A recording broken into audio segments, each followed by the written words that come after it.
Hello friends, आज की इस वीडियो में हम सॉल्व करेंगे बीएड एंट्रेंस एग्जाम में पूछे गए टीचिंग एप्टीट्यूड यानी कि शिक्षण अभिवृत्ति से रिलेटेड 50 क्वेश्चंस को।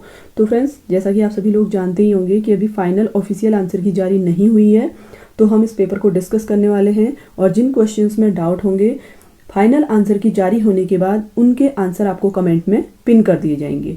ठीक है, तो चलिए स्टार्ट करते हैं हम इस सीरीज को। तो देखिए, टीचिंग एप्टीट्यूड का पहला क्वेश्चन है, आपकी राय में विद्यालय में अनुशासन किस प्रकार स्थापित किया जाना चाहिए। देखिए, आपसे पूछा जा रहा है आपके ओपिनियन से, ठीक है, जो स्कूल है वहां पे डिसिप्लिन को किस तरीके से मेंटेन किया जाना चाहिए।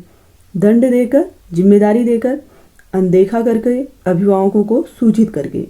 तो देखिए, डिसिप्लिन को हम मेंटेन कर सकते हैं किस तरीके से, जिम्मेदारी देकर, ठीक है, रिस्पॉन्सिबिलिटी देकर हम एक अच्छा डिसिप्लिन मेंटेन कर सकते हैं। सेकंड क्वेश्चन है, देखिए, विद्यालयी गतिविधियों के प्रबंधन का मुख्य रूप से उत्तरदायित्व किसका होता है। देखिए, जो स्कूल एक्टिविटीज है ना, उनके मैनेजमेंट की रिस्पॉन्सिबिलिटी किसकी होती है पूछ रहा है। तो ऑप्शन है, देखिए, विद्यालय प्रबंधक की, प्रधानाचार्य की, शिक्षक की या सरकारी शैक्षिक प्रशासन की। देखिए, स्कूल एक्टिविटीज है और मेनली पूछा जा रहा है कौन इसके लिए रिस्पॉन्सिबल होगा, तो इसका आंसर होना चाहिए ऑप्शन बी, प्रधानाचार्य। ठीक है। थर्ड क्वेश्चन है, देखिए, छात्र की अनुशासनहीनता से निपटने के लिए निम्न में से किस आयाम का सबसे कम अनुपालन किया जाना चाहिए। देखिए, आपसे क्या पूछा जा रहा है, सबसे कम अनुपालन किस चीज के लिए, छात्र के इनडिसिप्लिन के लिए। ठीक है, आपको सबसे कम कौन सी चीज इसमें से प्रयोग करनी चाहिए, प्रतिकारी आयाम, उदाहरणात्मक आयाम, सुधारात्मक आयाम, निरोधात्मक आयाम। तो देखिए, आप सबसे कम अनुपालन करेंगे प्रतिकारी आयाम की, रिट्रीब्यूटिव अप्रोच का यूज आप सबसे कम करेंगे। ठीक है। नेक्स्ट क्वेश्चन है, शिक्षण प्रक्रिया में तकनीकी के प्रयोग का क्या औचित्य है। देखिए, टीचिंग प्रोसेस में टेक्नोलॉजी के यूज का क्या इंपॉर्टेंस है आपसे पूछा जा रहा है। तो देखिए, टीचिंग प्रोसेस में अगर हम टेक्नोलॉजी का यूज करते हैं तो इससे शिक्षण यानी कि हमारी जो टीचिंग है वो और ज्यादा क्या होगी, इफेक्टिव होगी। ठीक है, तो इसके लिए राइट आंसर होगा ऑप्शन ए। अगला क्वेश्चन है, पाठ्यक्रम सहगामी क्रियाकलापों के आयोजन का प्रमुख उद्देश्य क्या होना चाहिए। देखिए, आपसे पूछा जा रहा है जो को करिकुलर एक्टिविटीज होती हैं, ठीक है, उनका प्राइमरी एम क्या होता है। छात्रों का सर्वांगीण विकास, छात्रों का मनोरंजन, शिक्षकों के शिक्षण भार में कमी, विद्यालय की छवि का निर्माण। तो देखिए, इससे क्या होता है, छात्रों का सर्वांगीण विकास होता है। ठीक है, ऑल राउंड डेवलपमेंट होता है स्टूडेंट का। नेक्स्ट क्वेश्चन है, शिक्षकों को क्रियात्मक अनुसंधान में दक्ष होना चाहिए। देखिए, टीचर को रिसर्च के फील्ड में, ठीक है, क्या होना चाहिए, एकदम परफेक्ट होना चाहिए पूछ रहा है। क्यों? क्योंकि उनको वास्तविक कक्षा की समस्याओं को हल करने में सहायता देती है। ठीक है, तो ऑप्शन ए ही इसके लिए क्या होगा, करेक्ट आंसर होगा। अगला क्वेश्चन है, आपकी राय में निम्न में कौन सा कारक सीखने की प्रक्रिया को सबसे कम प्रभावित करता है। देखिए, ऐसा कौन सा कारक है इनमें से पूछ रहा है जो लर्निंग प्रोसेस में सबसे कम इफेक्टिव होगा। थकान, परिपक्वता, बीमारी, लिंग। तो इसका राइट आंसर होगा ऑप्शन डी, लिंग। ठीक है, जेंडर जो है सबसे कम प्रभावी हो। नेक्स्ट क्वेश्चन है, शिक्षक के रूप में आप कक्षा में दृश्य श्रव्य सामग्री का प्रयोग क्यों करना चाहेंगे। देखिए, आप एक टीचर हैं, आपसे पूछा जा रहा है आप ऑडियो विजुअल एड्स का यूज क्लासरूम में क्यों करना चाहेंगे। कक्षा के मनोरंजन हेतु, अपने तकनीकी कौशल का प्रदर्शन हेतु, कक्षा को अनुशासित करने के लिए, शिक्षण को प्रभावशाली बनाने के लिए। देखिए, हम दृश्य श्रव्य सामग्री यानी कि जो ऑडियो विजुअल ऐड होते हैं उनका यूज इसलिए करते हैं ताकि उससे हमारी जो टीचिंग है और ज्यादा क्या हो, इफेक्टिव हो। ठीक है, शिक्षण को प्रभावशाली बनाने के लिए हम इसका यूज करते हैं। नेक्स्ट क्वेश्चन है, आपकी राय में निम्न में कौन सा प्रभावी शिक्षण हेतु प्रभावशाली है। देखिए, आपसे क्या पूछा जा रहा है, इफेक्टिव टीचिंग के लिए इनमें से सबसे ज्यादा इफेक्टिव क्या होगा। आकर्षक व्यक्तित्व, शिक्षण योग्यता, वाक्पटुता, प्रधानाचार्य से निकटता। तो सबसे ज्यादा प्रभावशाली होगा शिक्षण योग्यता, टीचिंग की एबिलिटी जो होंगी सबसे ज्यादा प्रभावशाली होंगी। ठीक है। नेक्स्ट क्वेश्चन है, एक सफल शिक्षक बनने के लिए आप किसे सबसे अधिक महत्वपूर्ण मानते हैं। देखिए, एक सक्सेसफुल टीचर बनने के लिए पूछा जा रहा है, इसमें सबसे ज्यादा इंपॉर्टेंट क्या है आपके लिए। निरंतर ज्ञान व कौशल में वृद्धि, सामाजिक बनना, लोकप्रिय बनना, प्रशासनिक अधिकारियों के संपर्क में रहना। तो देखिए, सबसे ज्यादा जरूरी है आपके लिए क्या, निरंतर ज्ञान व कौशल में आप क्या करें, वृद्धि करें, यानी कि मतलब जो आपकी नॉलेज है, आपकी जो स्किल है उनमें आप क्या करें, इंप्रूवमेंट लाएं। तो ऑप्शन ए इसके लिए क्या होगा, राइट आंसर होगा। नेक्स्ट क्वेश्चन है, एक अच्छे अध्यापक के लिए क्या आवश्यक है। देखिए, गुड टीचर के लिए क्या जरूरी है इनमें से पूछ रहा है। शिक्षण की विभिन्न विधियों की जानकारी, मूल्यांकन के विभिन्न तरीकों की जानकारी, पाठ्यक्रम का संपूर्ण ज्ञान, उपरोक्त सभी। तो देखिए, एक अच्छे टीचर के लिए मेरे अकॉर्डिंग शिक्षण की विभिन्न विधियों का नॉलेज होना जरूरी है। ठीक है, हो सकता है कि इसमें ऑप्शन डी दिया हो, उपरोक्त सभी भी इसका राइट आंसर दे सकता है। तो फाइनल आंसर की आने के बाद में इसे क्लियर कर दूंगी आपको। ठीक है, कमेंट में पिन कर देंगे इसे। अदरवाइज जो इसका राइट आंसर होगा ऑप्शन ए ही होगा। अगला क्वेश्चन है, कक्षा कक्ष में प्रभावी शिक्षण के लिए निम्न में से आप किसका प्रयोग करेंगे। देखिए जो क्लासरूम है, ठीक है, आपकी जो क्लासरूम है उसमें इफेक्टिव टीचिंग के लिए आप क्या प्रयोग करेंगे पूछ रहा है। कक्षा में पाठ्य पुस्तक का प्रयोग करेंगे, विद्यार्थियों को यथासंभव गृह कार्य देंगे, छात्र शिक्षक अंतःक्रिया को प्रोत्साहन, दीर्घ व्याख्यान। तो देखिए जब मैंने आप सभी को प्रैक्टिस सेट कराए थे, प्रीवियस ईयर के क्वेश्चन कराए थे, तो ये क्वेश्चन तभी भी रिपीट हुआ था। तो सबसे ज़्यादा जरूरी है कि छात्र और शिक्षक के बीच अंतःक्रिया को प्रोत्साहन दिया जाए। ठीक है, मतलब जो टीचर और स्टूडेंट है उनके बीच क्या होना चाहिए, इंटरेक्शन होना चाहिए।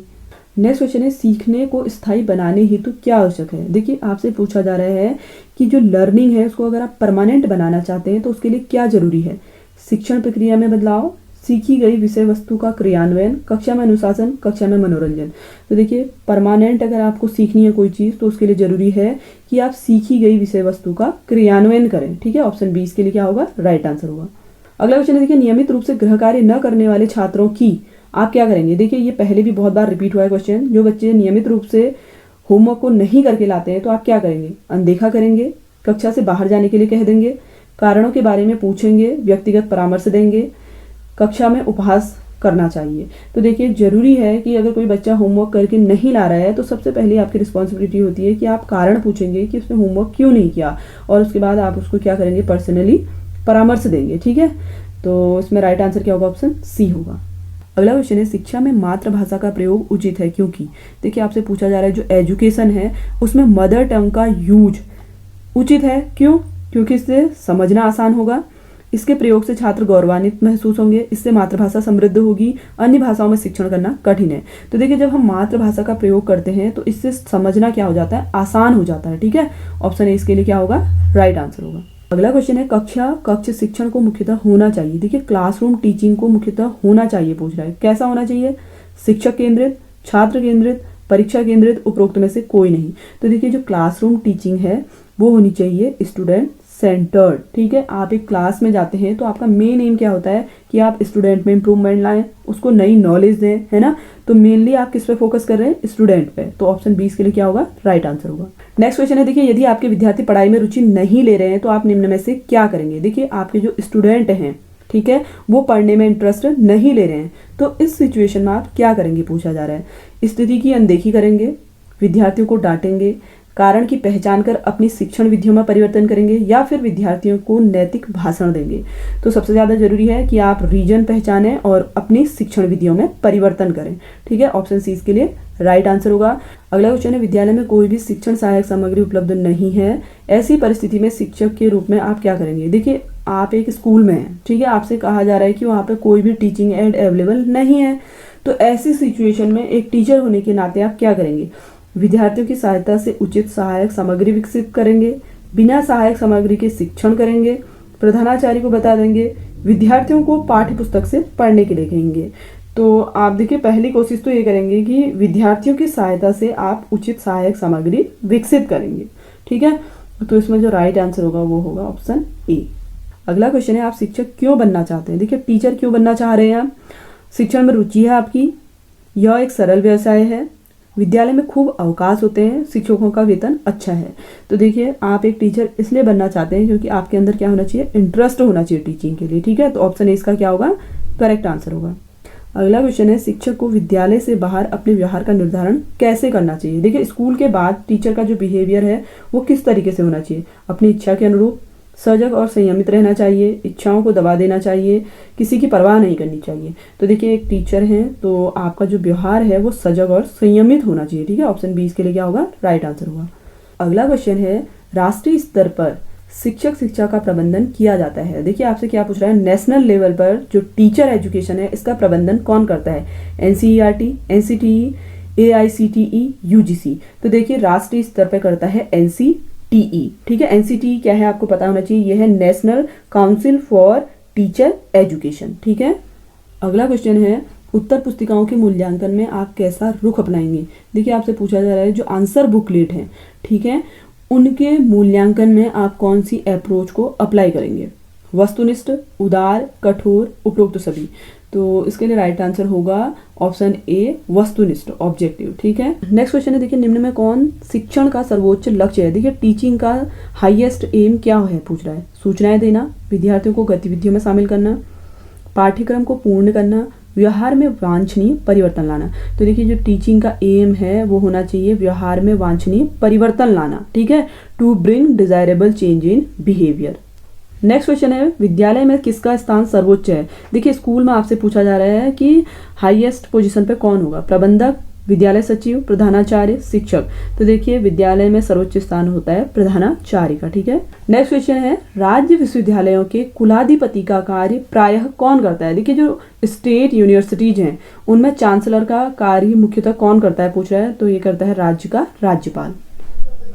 नेक्स्ट क्वेश्चन है, किस संविधान संशोधन द्वारा प्रारंभिक शिक्षा को बच्चों का मौलिक अधिकार बना दिया गया है। देखिए कौन से संविधान संशोधन के तहत जो प्राइमरी एजुकेशन है उसको बच्चों के लिए फंडामेंटल राइट बना दिया गया है पूछ रहा है। तो ये बनाया गया है 86वां संविधान संशोधन के तहत। ठीक है, आपके जो चारों ऑप्शन हैं इसमें रॉन्ग दिए गए हैं।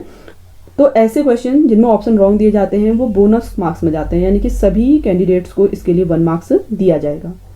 नेक्स्ट क्वेश्चन है, निम्न में कौन वैज्ञानिक विधि का गुण नहीं है। देखिए साइंटिफिक मेथड का क्वालिटी इनमें से नहीं है पूछा जा रहा है। संशयवाद, प्रामाणिकता, परिशुद्धता, मूल्योन्मुखी। तो देखिए मेरे अकॉर्डिंग तो इसका राइट आंसर है ऑप्शन ए संशयवाद। देखिए सस्पेक्टिज्म नहीं होता है, जो आपके साइंटिफिक मेथड है उनमें संशय नहीं होना चाहिए। ठीक है, तो ये क्वालिटी नहीं होगी। और देखिए इसका आंसर अगर चेंज होगा तो मे भी हो सकता है डी इसका आंसर हो, लेकिन जब फाइनल आंसर की जारी होगी तो इसका आंसर मैं आप सभी को पिन कर दूंगी। नेक्स्ट क्वेश्चन है, धार्मिक शिक्षा पर सबसे अधिक बल कौन सी विचारधारा देती है। धार्मिक शिक्षा से मतलब है रिलीजियस एजुकेशन से, प्रयोजनवाद, आदर्शवाद, यथार्थवाद, प्रकृतिवाद। तो इसमें राइट आंसर होगा आइडियलिज्म। ठीक है, ऑप्शन 20 के लिए करेक्ट आंसर होगा।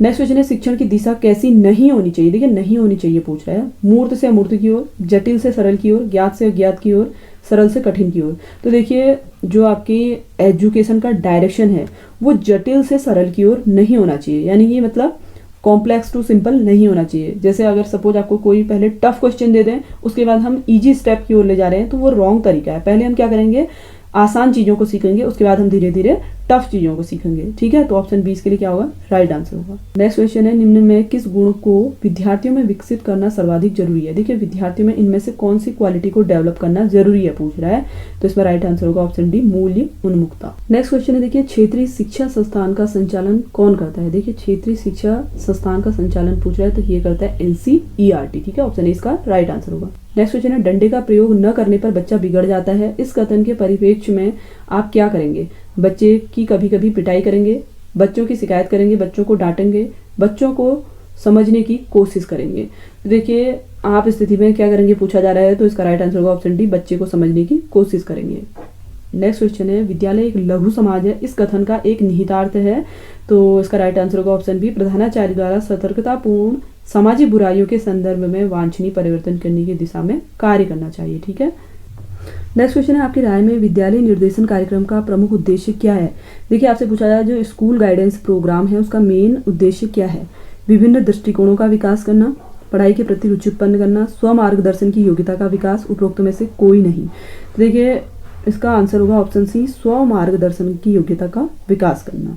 हो सकता है इसमें आंसर फर्स्ट भी इसका राइट आंसर हो, आंसर की के बाद ही पता चलेगा, लेकिन मेरे अकॉर्डिंग इसका जो आंसर होगा ऑप्शन सी होगा। ठीक है, नेक्स्ट क्वेश्चन है, एक छात्र के कक्षा में लगातार पिछड़ जाने पर आप क्या करना चाहोगे। देखिए एक स्टूडेंट है वो क्लास में लगातार क्या हो रहा है, पीछे होता जा रहा है, तो ऐसी स्थिति में आप क्या करेंगे, उसको परीक्षा में फेल कर देंगे, उसके माता पिता को इस बारे में सूचित करेंगे, इस बारे में प्रधानाचार्य को सूचित कर देंगे, छात्र को परामर्श प्रदान करेंगे। तो सबसे पहले आप उसको क्या करेंगे, उसकी काउंसलिंग करेंगे। ठीक है, परामर्श प्रदान करेंगे, तो ऑप्शन डी इसका राइट आंसर होगा।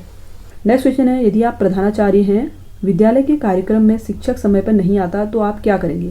देखिए आप एक प्रिंसिपल हैं स्कूल के, ठीक है, तो आपसे पूछा जा रहा है कि आपके जो शिक्षक हैं वो कार्यक्रम में समय पर नहीं आ रहे हैं स्कूल के, ठीक है, तो आप ऐसी स्थिति में क्या करेंगे। तो ऐसी स्थिति में आप उसको कार्यक्रम के बाद मिलने को कहेंगे। ठीक है, ऑप्शन 20 के लिए राइट आंसर होगा। नेक्स्ट क्वेश्चन है, अच्छे शिक्षक वह हैं जो सहायक पुस्तकें लिखते हैं, पाठ्य पुस्तकों को पढ़ाते हैं, केवल सहायक पुस्तकों से पढ़ाते हैं, छात्रों को प्रेरित करते हैं। देखिए गुड टीचर वही है जो स्टूडेंट्स को क्या करे, इंस्पायर करे, ठीक है, प्रेरित करे। ऑप्शन डी के लिए क्या होगा, राइट आंसर होगा। नेक्स्ट क्वेश्चन है, अनुशासनहीनता के निवारण हेतु किस उपाय का प्रयोग करना चाहिए। देखिए इनडिसिप्लिन के लिए आपसे पूछ रहा है कि आप कौन से अप्रोच का यूज करेंगे, सुधारात्मक, निरोधात्मक, सुधारात्मक और निरोधात्मक, दमनात्मक। तो आप यूज करेंगे सुधारात्मक और निरोधात्मक का, ठीक है। नेक्स्ट क्वेश्चन है, निम्न में से नियमित शिक्षा में सम्मिलित नहीं किया जा सकता। देखिए रेगुलर एजुकेशन में आप किसको इंक्लूड नहीं कर सकते, विद्यालय, पुस्तकालय, धर्म, शिक्षण विद्या। तो इसका राइट आंसर होगा धर्म, ठीक है, धर्म को हम इंक्लूड नहीं कर सकते। नेक्स्ट क्वेश्चन है, राष्ट्रीय शिक्षा दिवस प्रत्येक वर्ष मनाया जाता है। देखिए राष्ट्रीय शिक्षा दिवस पूछा है तो ये मनाया जाता है 11 नवंबर को, ठीक है, ऑप्शन 20 के लिए करेक्ट आंसर होगा। नेक्स्ट क्वेश्चन है, नई शिक्षा नीति 2020 का मुख्य उद्देश्य है। तो देखिए एनईपी 2020 का मेन एम क्या है पूछा है, तो इसका एम है सबको समान शैक्षिक अवसर प्रदान करना। नेक्स्ट क्वेश्चन है, नवोदय विद्यालय स्थापित किए गए हैं। देखिए क्यों स्थापित किए गए हैं नवोदय विद्यालय, ग्रामीण क्षेत्रों में अच्छी शिक्षा देने के लिए, ग्रामीण क्षेत्रों में विद्यालयों की संख्या बढ़ाने के लिए, सर्व शिक्षा अभियान को पूरा करने के लिए, उपरोक्त सभी। तो देखिए इसका राइट आंसर होगा ग्रामीण क्षेत्रों में अच्छी शिक्षा देने के लिए नवोदय विद्यालय स्थापित किए गए हैं। निम्नलिखित में कौन विद्यालय प्रधानाचार्य अच्छे शैक्षिक नेता के रूप में उभरेगा। तो इसके लिए राइट आंसर होगा ऑप्शन डी, एक शिक्षक जिसका कक्षा परीक्षाफल क्या हो, उत्तम हो, कठिन कार्य करने के साथ विद्यार्थियों एवं शिक्षकों में भी वो क्या हो, लोकप्रिय हो, ठीक है, ऑप्शन डी इसके लिए राइट आंसर होगा। नेक्स्ट क्वेश्चन है, शाला दर्पण परियोजना का संबंध है। तो इसका संबंध है केंद्रीय विद्यालयों से, ठीक है।